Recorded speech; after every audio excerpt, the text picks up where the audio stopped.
Alors, j'aimerais vous parler d'un sujet ce matin. C'est un peu, en quelque sorte, c'est une question. Comment te parles-tu à toi-même? Comment te parles-tu à toi-même?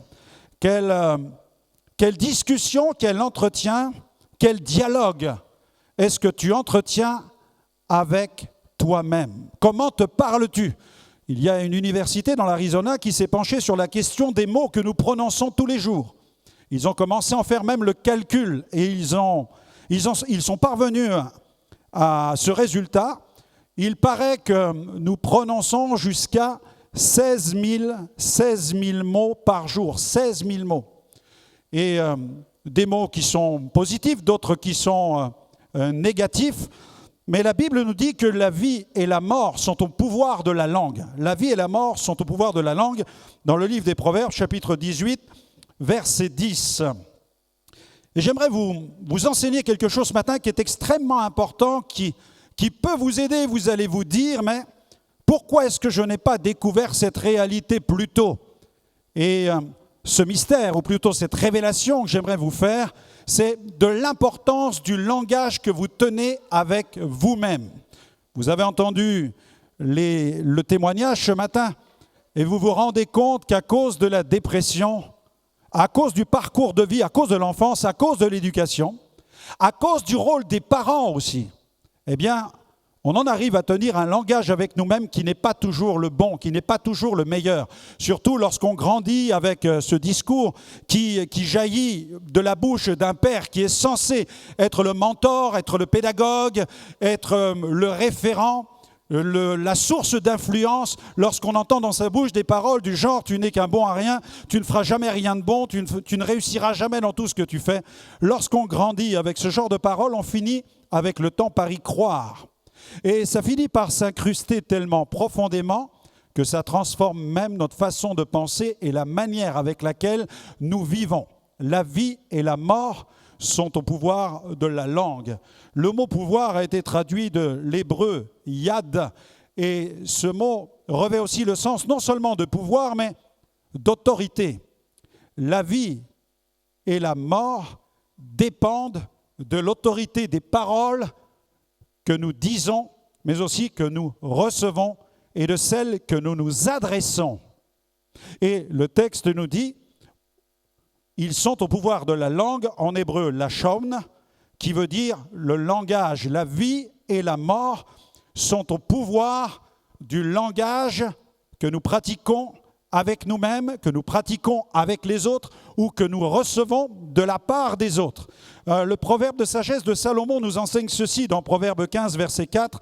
Si vous avez votre Bible sur votre smartphone, Proverbe 15, verset 4, sinon le verset s'affiche à l'écran. La langue douce est un arbre de vie, mais la langue perverse brise l'âme. Comme toute arme, ma langue peut servir à me défendre, mais elle peut aussi malheureusement servir à nuire, à tuer. C'est un véritable gouvernail. Jésus dit dans Matthieu 12, verset 34, « C'est de l'abondance du cœur que la bouche parle ». Mais la question est celle-ci, qu'y a-t-il dans notre cœur? Voilà pourquoi nous tenons parfois un langage tellement négatif avec nous-mêmes, parce que notre cœur a été nourri négativement.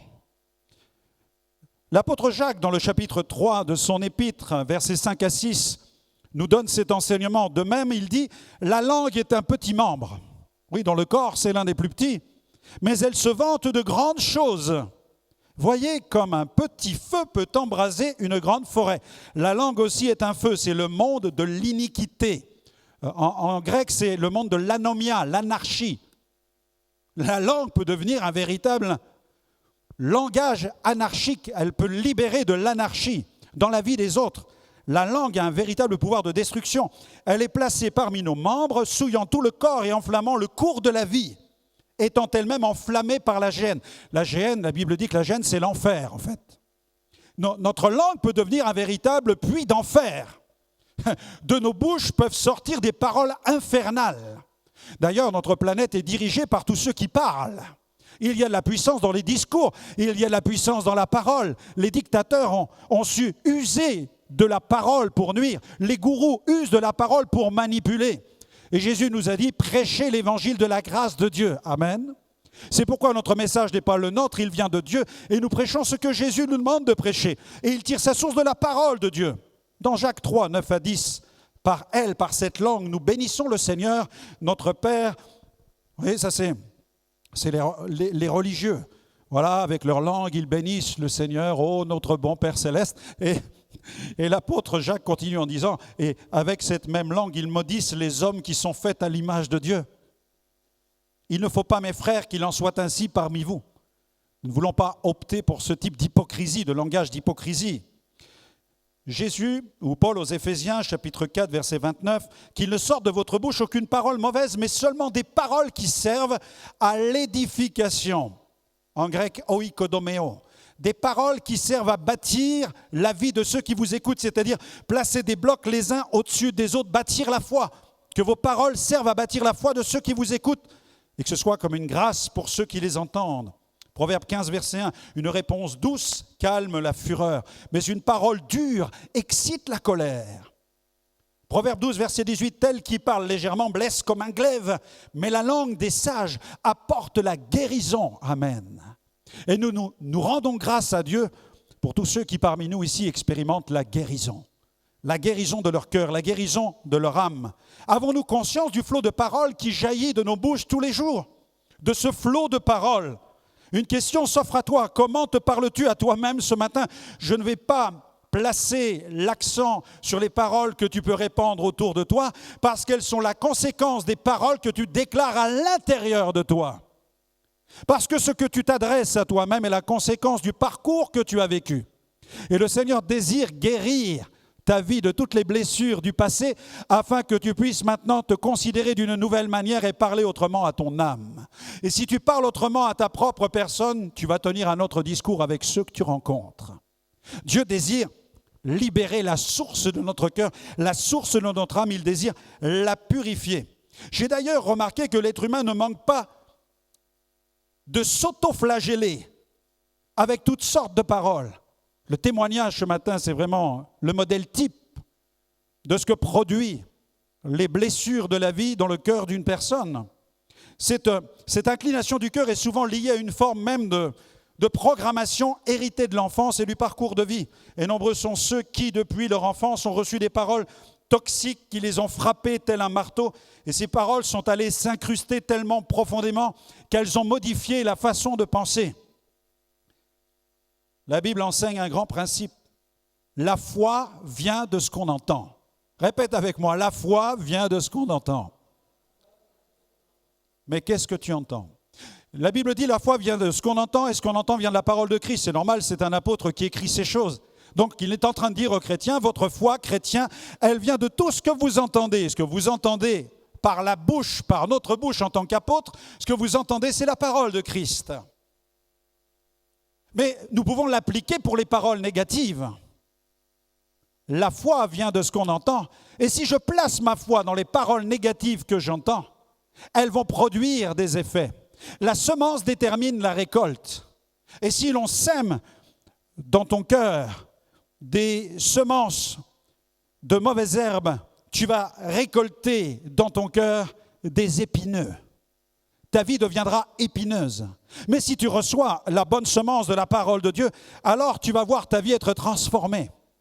C'est pourquoi découvrir le conseil de Dieu est extrêmement important. Découvre ce matin la dynamique spirituelle auto-reverse que j'aimerais te proposer.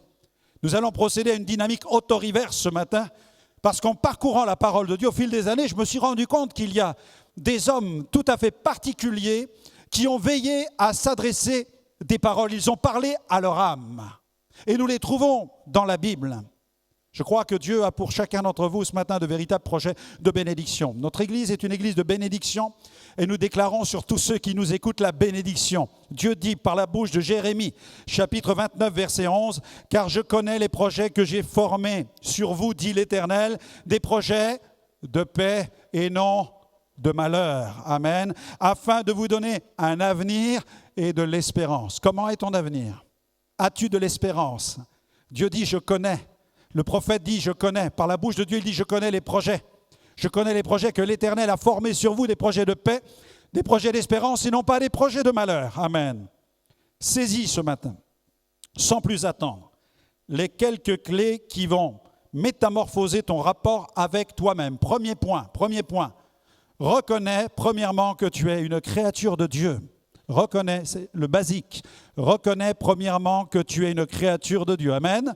Amen.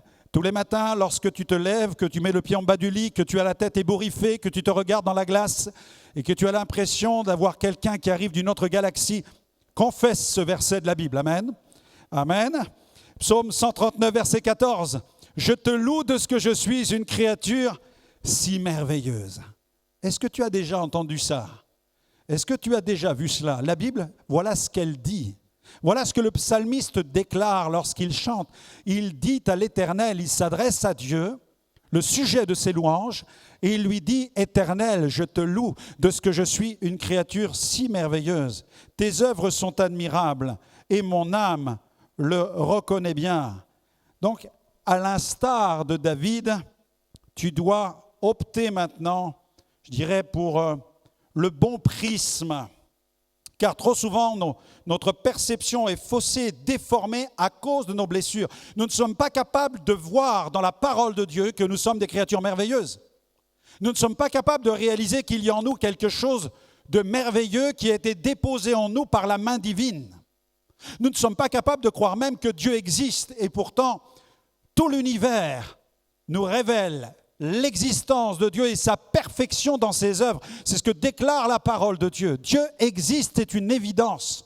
Et il cherche à se révéler à nous. Il dit même dans sa parole, je me suis laissé trouver par ceux qui ne me cherchaient pas. Vous avez des gens qui essayent de chercher Dieu. Ils se bâtissent des religions, ils bâtissent des temples sur les hauts sommets. Ils veulent atteindre le ciel et ils sont toujours plus vides. Mais Dieu dit, je me laisse trouver par ceux qui ne me cherchent pas. Ce qui nous montre que Dieu ne se trouve pas en haut du sommet des montagnes. Ce qui nous montre que Dieu n'est pas si loin de nous. L'évangéliste Billy Graham a dit, Dieu n'est pas loin de toi, il est juste à la distance d'une prière. Il te suffit de te tourner vers Dieu, de t'adresser à lui pour que le Seigneur puisse commencer à mettre son plan d'action en marche. Gloire à Dieu. La Bible dit, celui qui s'approche de Dieu doit croire que Dieu existe. Il doit faire le choix de croire. Parfois, les gens me disent, pasteur, vous savez, l'évangile, ce n'est pas pour moi parce que je n'ai pas la foi. Je leur dis, je suis désolé, je ne peux plus rien faire pour vous. C'est à vous de croire. C'est à chacun de décider de croire. Je ne peux pas décider à la place d'une personne de croire. Si quelqu'un décide de ne pas croire, si quelqu'un a la foi qu'il ne peut pas croire, il a le droit d'avoir cette foi-là, de ne pas croire. Il faut de la foi pour être athée. Je répète, il faut de la foi pour être athée. Amen. Il faut de la foi pour croire que tout est arrivé à partir du néant, par hasard.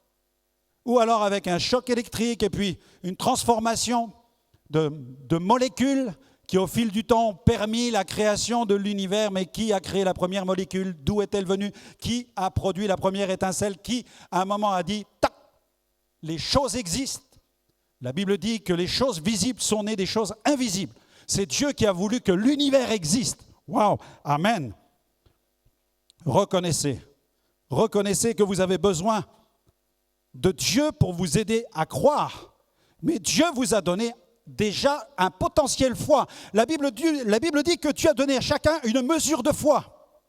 Mais que faisons-nous de ce potentiel foi? Vers qui le dirigeons-nous? Vers la voyante, vers le guérisseur, vers le magicien, vers l'astrologie, vers les cartes, vers le New Age, vers les chakras, vers toutes sortes de pratiques qui sont autour de nous. On essaye de trouver du surnaturel, quelque chose qui va donner du piment à notre existence et peut-être trouver la voie de l'épanouissement, de l'achèvement, de l'affermissement, du bonheur.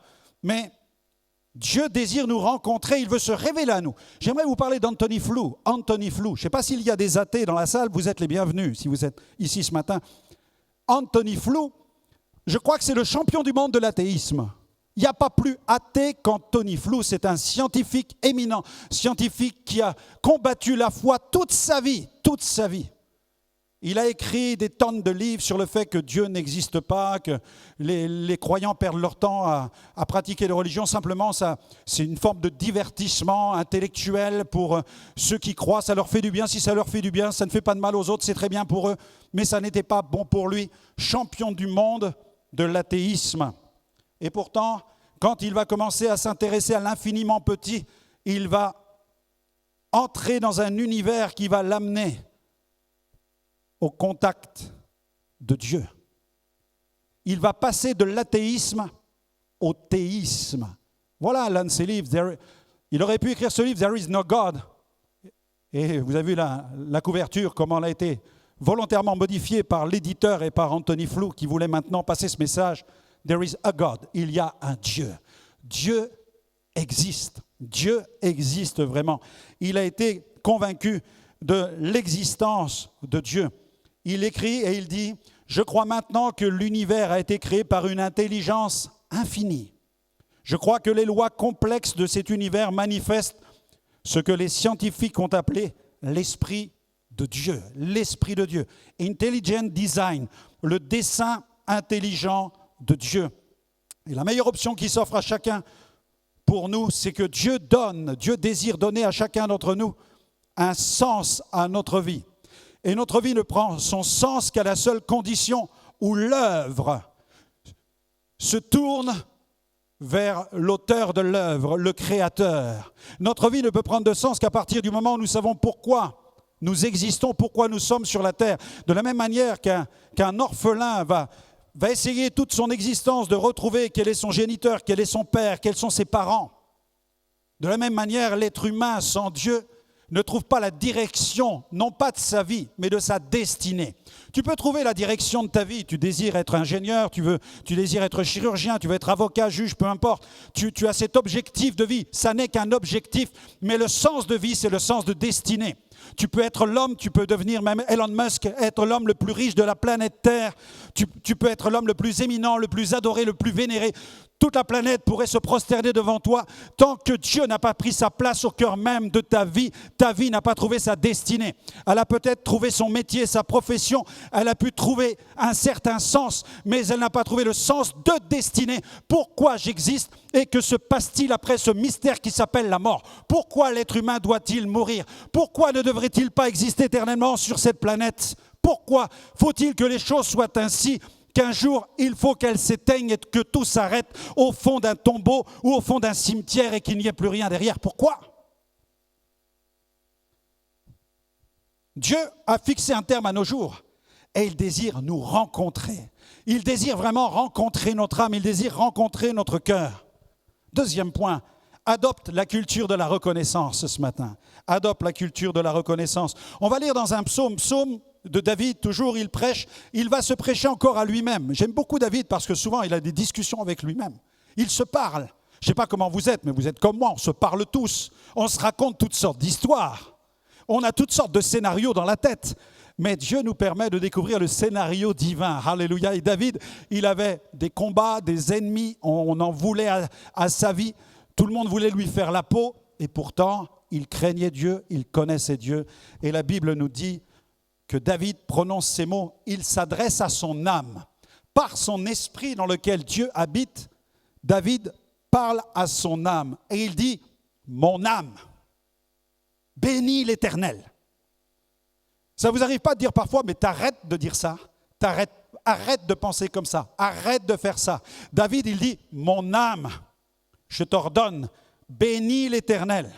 Et il continue en disant que tout ce qui est en moi bénisse son saint nom. Mon âme bénit l'Éternel et n'oublie aucun de ses bienfaits. Amen. Voilà la bonne attitude. Voilà comment tu dois fonctionner ce matin. Tu peux changer ton mindset, ta façon de penser et tu peux commencer à dire maintenant, je m'adresse à mon âme et je te dis mon âme, à partir d'aujourd'hui, commence à rendre un culte à Dieu. Commence à rendre un culte de reconnaissance à Dieu. Commence à bénir Dieu. Commence à rendre à Dieu la place qui lui appartient. Proverbe 3, versets 5 à 6. Confie-toi en l'Éternel de tout ton cœur. Ne t'appuie pas sur ta sagesse. Reconnais-le dans toutes tes voies. Et il aplanira tes sentiers. Il va dégager la route, enlever les pierres, enlever les montagnes. Il va tout enlever devant toi parce que tu vas le reconnaître dans toutes tes voies. C'est-à-dire, tu vas l'inviter sur ton chemin. Tu ne vas plus marcher tout seul.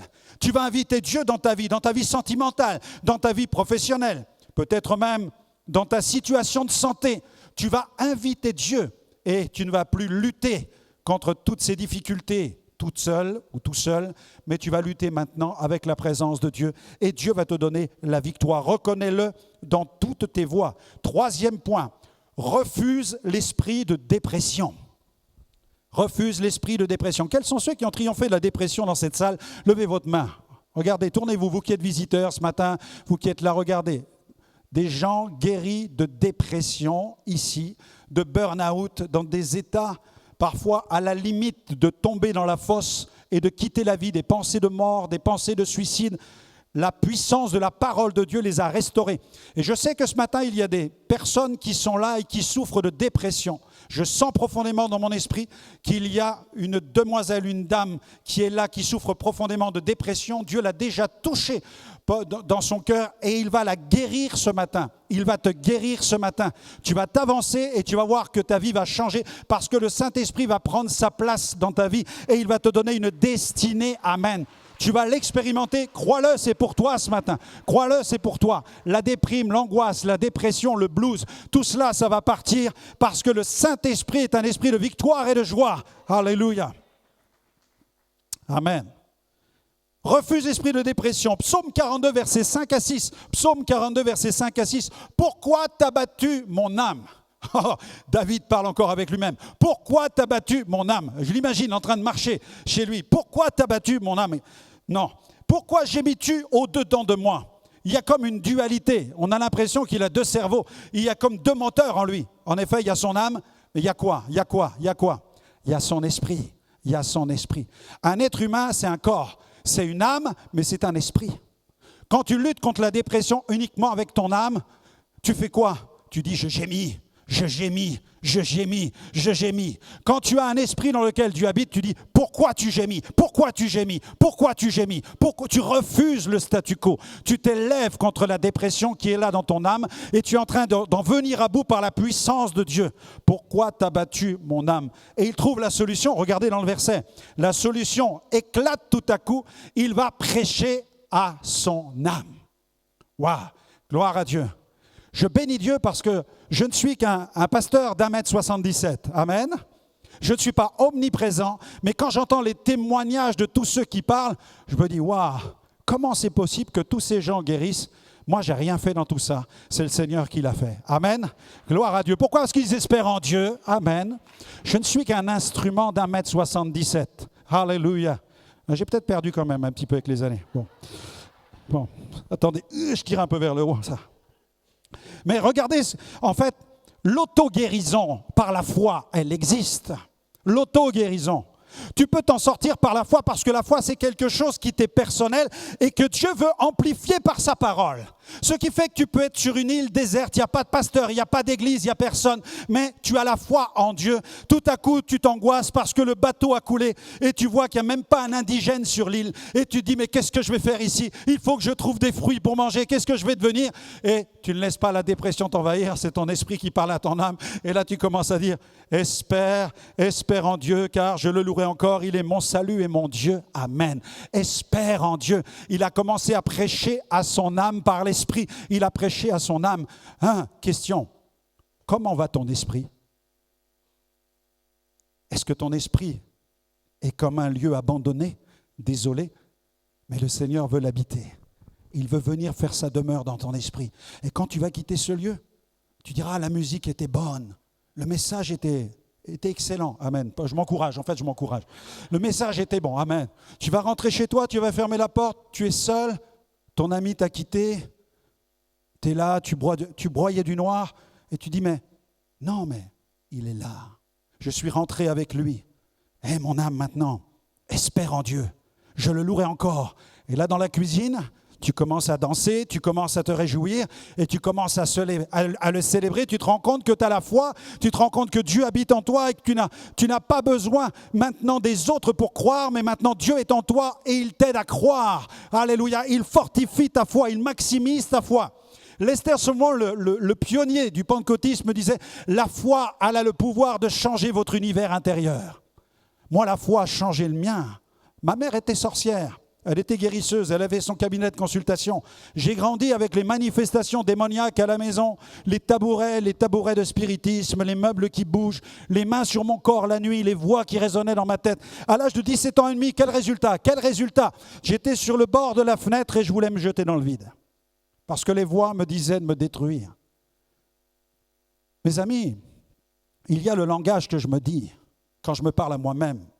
Mais il y a aussi le langage que Satan vous dit, parce que Satan parle aussi. Les démons existent.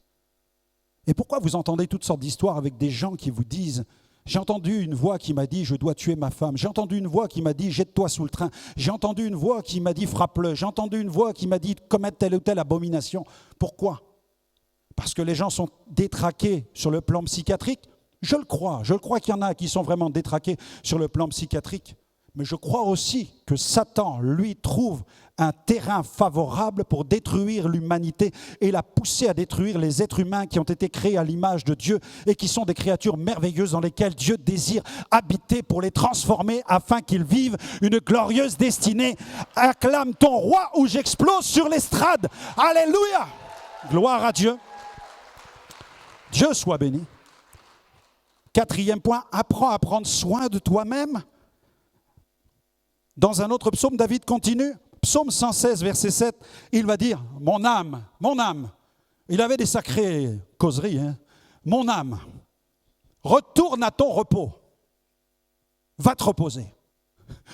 Mon âme, va te reposer, car l'Éternel t'a fait du bien. Waouh! Ah, mes amis, quand Dieu se révèle et que l'âme essaie, maintenant c'est terminé en fait. Quand vous entendez, elle dit de temps en temps, il y a des choses, des angoisses qui peuvent arriver, mais. Vous avez entendu le témoignage de guérison de dépression ce matin. Lorsque la dépression voudrait revenir, vous savez, elle essaye de reprendre place, elle essaye de trouver une place.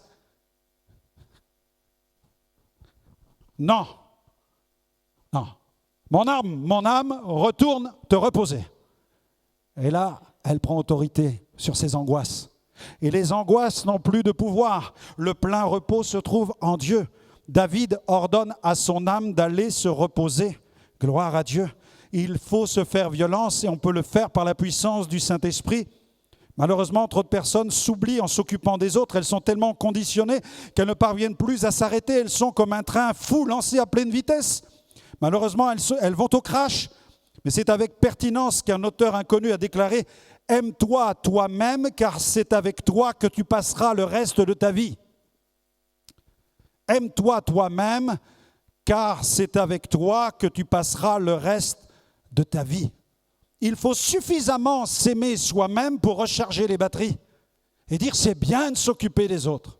C'est bien de voler au secours des autres. C'est bien d'être l'infirmière de tout le monde. » Mais à un moment, prends soin de toi-même.